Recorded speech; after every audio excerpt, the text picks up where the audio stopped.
Hello and welcome to the Trading Journal for Friday the 5th of Feb from Vertical Spread. My name is David and I'm also known as the Spread Doctor. It was a risk-on day in the equity markets today, and not only did all the equity indices close higher, three of the main indices closed at a record high. So the S&P 500, the Nasdaq and the Russell 2000 all printed a new record high close today. And as you can see from the heat map, it's mostly green with a few red dots on the map. The January job report number came out today and the numbers were disappointing. 49,000 jobs were created in January versus a street consensus of about 50,000 jobs. But the market rallied even as these numbers were disappointing. And the market rallied because although the numbers were disappointing, it raises the probability for further Fed stimulus. And stimulus from the Fed bodes well for the US economy, and more importantly, it bodes well for the markets. Moving on to the VIX. The VIX was down again today. The VIX was down again as not many managers had the downside portfolio protection on their minds. And that took the VIX down by about 4% to close at 20.87. And it has been a steep drop from the 32 level it printed on Monday. But at the VIX above 20 is still pricing in some uncertainty, albeit that uncertainty has diminished from the perceived uncertainty on Monday. There are now 14 days for the February contract to expire, and there are 42 days for the March contract to expire. And that means I still have about 12 days in my window of opportunity to find some trade ideas for the March contract. In terms of trade ideas, I had no new trade idea today, but I did have a trade idea yesterday in XL. XL, this one here. I sold the 17.5, 12.5 put spread for a credit of $1.85. Now I have left the XL trade idea in the alerts forum, and that's because the trade idea is still viable and it could have been put on today, even though I opened it yesterday. So if it was missed yesterday, you could have put it on today. As for whether it will still be viable on Monday, well, it depends. It depends on where the market opens and where it trades. But if you're able to get a credit within the range in the trade idea, in the alerts, or better, then I would say it is still viable. However, if the credit is above 220 and the price is around 19 or below 19, then I would look for lower strikes. I wouldn't put on the 17.5. I would look to put on another strike, maybe 15. So there you have it. This XL trade idea from yesterday was still good today, and it could still be good for Monday. I also closed out one of my February positions, and that was a position in TAN. This one here closed out and I took my profit. So on TAN, sold the 105-100 put spread for a credit of $1.42. I've managed to buy it back today for 50 cents. My profit target was hit and I took my profit on that one. Moving on to my open positions, I now have 4 open positions. 2 of them are in the February contracts, ZYME,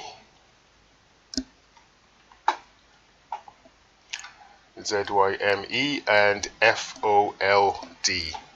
2 open positions in February contract. I have 1 synthetic position in QCLN, and I have 1 open position in XL for the March contract. I will start with ZYME. So on ZYME, this one here, I sold the 45.40 put spread for a credit of $1.08. Let's see where ZYME closed out today. So ZYME closed out today at 40.38. Implied volatility has dropped to 37.96. In terms of the P&L, my P&L on this position, ZYME, is now negative 150 per contract. It was negative 270 last Friday, so it has come down a bit this week. My short 45 put is still in the money, but the price action this week has given me some encouragement, particularly the price action over the last 2 days. On Wednesday, in the Wednesday journal, you recall that I said the price action was a bit sloppy. It was sloppy because it closed near the low of the day. Let me find the chart. So this is a 6-month chart of ZYME. I zoomed into it to get it bigger. This was what happened on Wednesday. It went as high as here, and then the sellers came in and sold it all the way down, and it closed at the low of the day. Well, on Thursday, the buyers came in and bought it and pushed it up, having sold off on Wednesday, and it closed nearer the high of the day than the low of the day on Wednesday, having been down here during the session. Today's price action is even better. The buyers not only showed up again, but there was a tick up in volume. So this was Wednesday, this was Thursday volume, and Friday volume comes back up here to coincide with this price up. So, and that shows that the buyers are not just passively buying the stock anymore, they're now beginning to buy it aggressively as they push up the volume to bid up the stock. So that's been encouraging for me on ZYME this week. And another thing in favor of this position is earnings. The company is due to announce earnings on the 1st of March. And the earnings speculators will be placing their bets from about now. Now the Feb contract expires on the 19th of Feb, so way before the earnings announcement. But given that the stock has been slammed down from about 2 weeks ago, so here it was slammed down to here. Let's get rid of these ones. It was from here, it got slammed down to around here, and now it's gradually making its way up. Given that the stock was slammed down 2 weeks ago, the likelihood that the earnings speculators will be buyers of this stock rather than sellers is higher, in my opinion, unless there is a leak of bad earnings announcement. As we all know, these things they tend to leak. If there is a leak that the earnings are going to be bad, then they could slam it back down again. But all things being equal, if you were to put yourself in the shoes of an earnings speculator, and this chart is all you have to go by, are you more likely to be a buyer or a seller as of today? The market was here, they slammed it down here, earnings are coming out, and it's here. If you sell it, the scope, I mean, if you look, say from around here, if that is your target as a seller, compared to here, a buyer has got much more. If you want to speculate, you're more likely to speculate that this thing is going to go up. So, and that is a very long way of me saying no action is required on this position for now. I like the price action with the earnings ahead and the tick up in volume on a day where the stock went up. I think the position is looking good. The next position is FOLD. On this one, I sold a 19.14 put spread for a credit of $1.88. Let's see where FOLD closed out. So FOLD closed at 2009. Implied volatility is at 86.31. My short 19 put is out of the money and no action is required on this position at the moment. That said, I am a bit concerned about the implied volatility level, which remains elevated in this stock. Last week Friday, implied volatility was at 51. Today it's at 86.3. That isn't good. The fact that it spiked up that much in a week isn't good at all. So I decided to do some digging around to find out what could cause the IV in FOLD to remain elevated or to spike up. And I found this article dated the 2nd of Feb. The 2nd of Feb. And it talks about takeover whispers and also the company filing for a shelf offering. So there you go. Where is it? It's speculated it may be a target for a takeover by Vertex. And they filed for an automatic shelf registration with the SEC for the resale of up to 2.5 million warrants. So a shelf offering allows a company to register with the SEC an intention to issue new stock.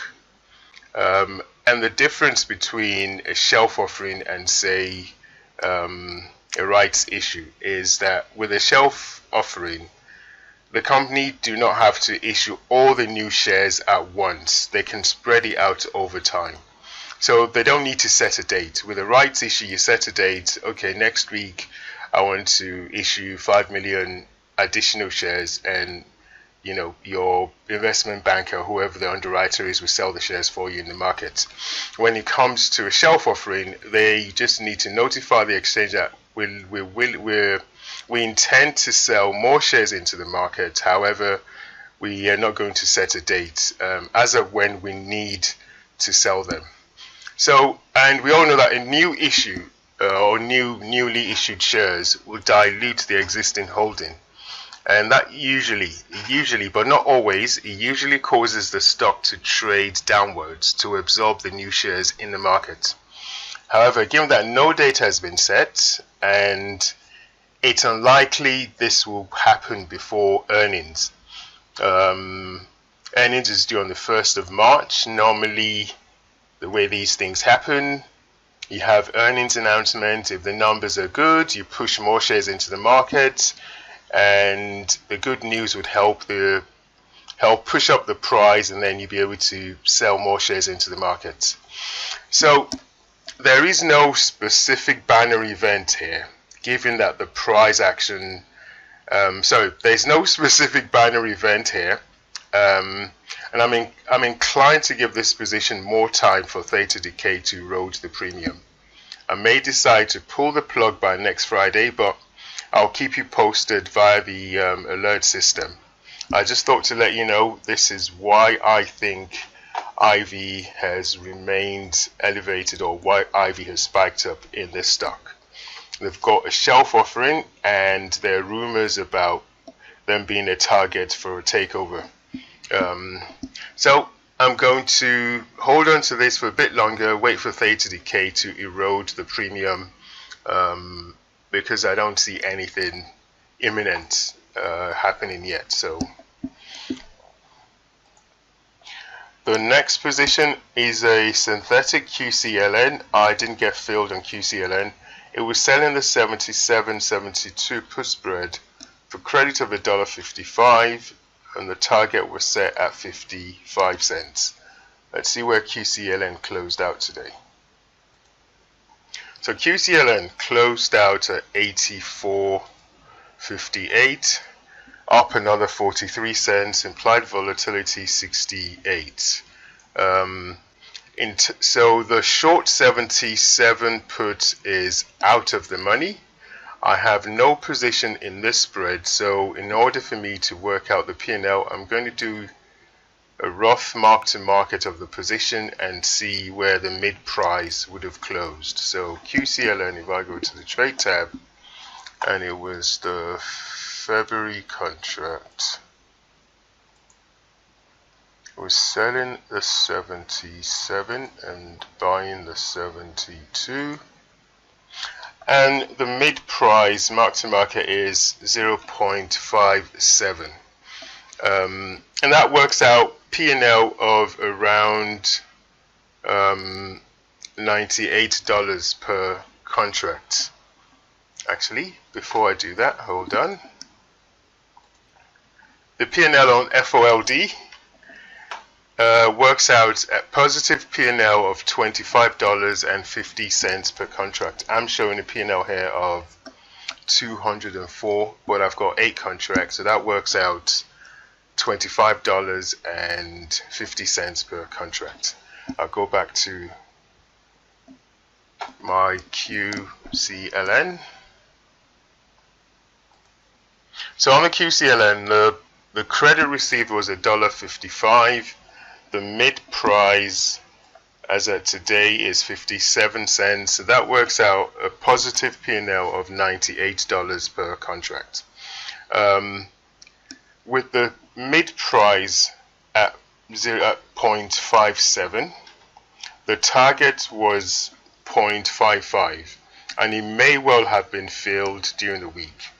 I have no position on, and I have no way of knowing if the target was hit or not. So if you have a position in QCLN and you got filled on the target, please let me know so I can take the position out of my position reviews.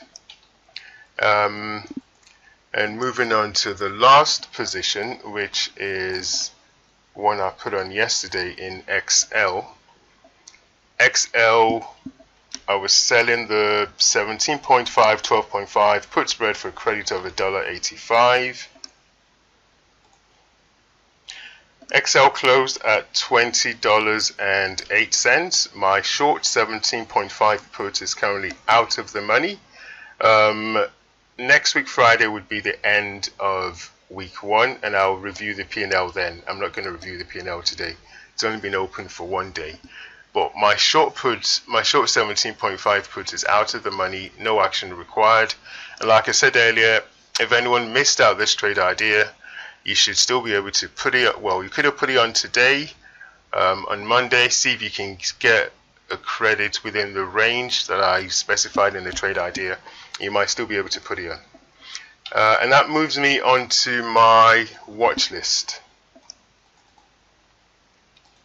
And you can clearly see the impact of a drop in the VIX on my watch list, in addition to the earnings. So on Monday, on Wednesday, I had all these.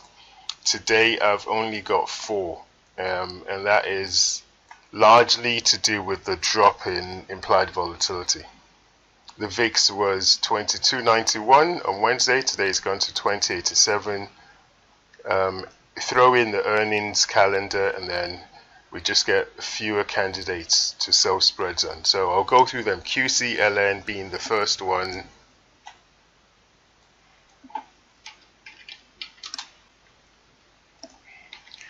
$84.58, implied volatility 68. The next one is VIR, 66.72, implied volatility is 84.9. BEKE, $62, implied volatility 51, and the last one is XL, which there's a position in. $20 stock, implied volatility is 69. And that brings me to the end of my journal for today. The main highlights, keep an eye out for position updates on the open February positions, and also keep an eye out for new trade ideas for the March expiry. If you have or if you had a position in QCLN, please inform me when the position closes or if the position has closed. I hope you enjoyed listening to my journal. You can leave me any questions or comments below. Have a fantastic weekend. Thank you and goodbye.